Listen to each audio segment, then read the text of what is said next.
دیکھیں یہ جو فحاشی ہے نا، یہ چیپٹر ہی الگ ہے، یہ بالکل الگ موضوع اللہ تعالیٰ نے قرآن مجید میں اس کو بالکل علیحدہ سے بیان کیا. آپ کو پتہ ہے اور گناہوں سے ہٹ کر بیان کیا ہے. میں صرف آپ کو 3 آیتوں کے حوالے دیتا ہوں. ایک ہے آیت ان الصلاۃ تنہی عن الفحشاء والمنکر، سورۃ عنکبوت کی آیت نمبر 45 ہے کہ نماز جو ہے روکتے تھی ہے فحشاء والمنکر، حالانکہ منکرات کے اندر فحاشی آ گئی تھی، لیکن پھر بھی اللہ تعالیٰ نے یہی کہا کہ یہ فحاشی سے بھی روکے گی اور دیگر گناہوں سے بھی. کیونکہ ہم نے عام طور پر یہ دیکھا ہے کہ لوگ نمازی بھی ہوتے ہیں، پرہیزگار بھی ہوتے ہیں، روزے بھی رکھ رہے ہیں، لیکن ایسی ان کے اندر کوئی جراثیم آ جاتے ہیں کہ ان کی تنہائیاں پاک نہیں ہوتی.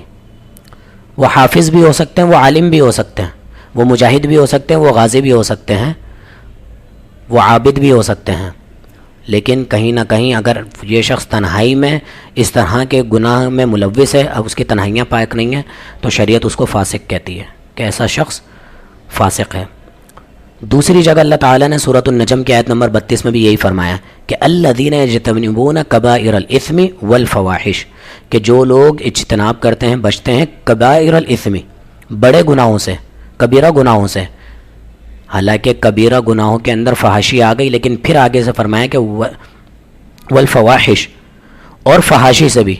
کبیرہ گناہوں سے بھی بچنا ہے، اور فحاشی سے الگ موقع ملیں گے تمہیں، تنہائی میں موقع ملیں گے یا اس کے راستے پہ کئی ایک آئیں گے، تو تم نے اس سے اجتناب کرنا ہے. جو لوگ ان دونوں چیزوں سے اجتناب کرتے ہیں الا اللمم، تو پھر کبیرہ گناہ ہم ان کے معاف کر دیتے ہیں. اور کبیرہ گناہ انسان کے کئی ایک جگہ پہ معاف ہوتے رہتے ہیں. وضو کر رہا ہے تو وضو کے ساتھ وہ گناہ معاف ہو رہے ہیں، نمازیں پڑھ رہا ہے تو نماز کے ساتھ گناہ معاف ہو رہے ہیں، ایک نماز سے دوسری نماز کے درمیان کیے ہوئے صغیرہ گناہ معاف ہو جاتے ہیں، ایک جمعے سے دوسرے جمعے کے درمیان جو ہے وہ صغیرہ گناہ معاف ہو جاتے ہیں، ایک رمضان سے دوسرے رمضان کے درمیان کے صغیرہ گناہ معاف ہو جاتے ہیں. لیکن انسان فحاشی سے، یعنی کہ جو کھلے عام، جو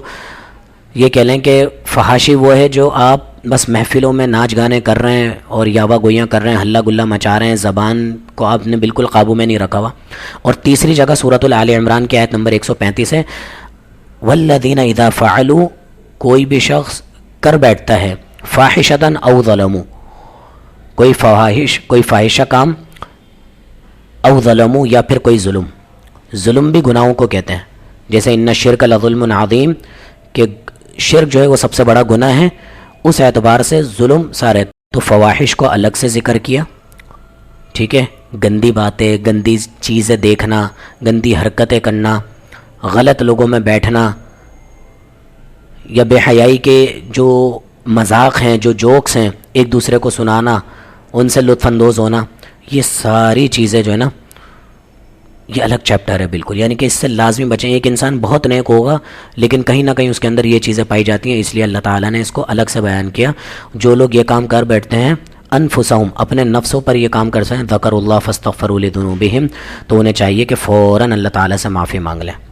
اور پھر آگے یہ ہے کہ وَمَن یغفر الذنوب الا اللہ، آخر اللہ کے سوا ہے ہی کون جو انہیں معاف کرے. تو اگر کبھی ایسا کام ہو بھی جائے انسان سے تو فوراً اللہ تعالیٰ کی طرف رجوع کر لینا چاہیے.